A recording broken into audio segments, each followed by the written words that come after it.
नमस्कार दोस्तों, आज हम बात करेंगे रिवोल्ट ऑफ 1857। यह कहा जाता है कि यह इंडियन हिस्ट्री का first war of Indian independence था। ठीक है, तो साहब यह सबसे पहला भारतीय आज़ादी के लिए आर्म्ड अपराइजिंग था अगेंस्ट ब्रिटिश रूल।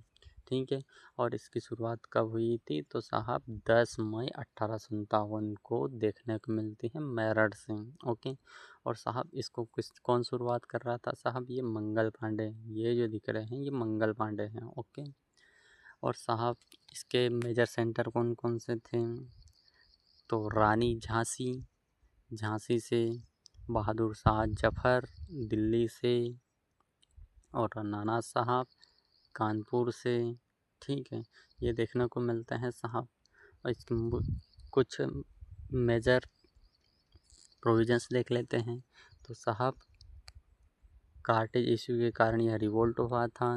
सेपोई रिवोल्ट यहाँ देखने को मिलता है, और स्प्रेड एक्रॉस नॉर्थ इंडिया में यह रिवोल्ट बहुत मेजर रूप से देखने को मिलता है। साहब इसके इमीडिएट कॉज क्या थे? तो साहब ग्रेट कार्टेज का यूज़, ग्रेट कार्टेज का यूज़। ठीक है, और साहब स्प्रेड रैपिडली इन नॉर्थ इंडिया में देखने को मिलता है रिवोल्ट ऑफ 1857 का। और साहब सप्रेस बाय 1858, साहब 1858 तक इस रिवोल्ट को सप्रेस कर दिया जाता है।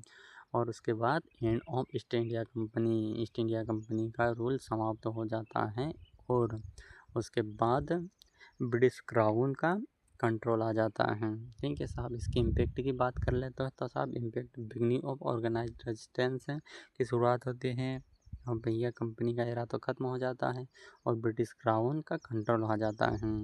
और यह इंडियन हिस्ट्री का मेजर टर्निंग पॉइंट है, क्योंकि कंपनी का शासन समाप्त होता है और इंडियन गवर्नमेंट का शासन शुरुआत होता है।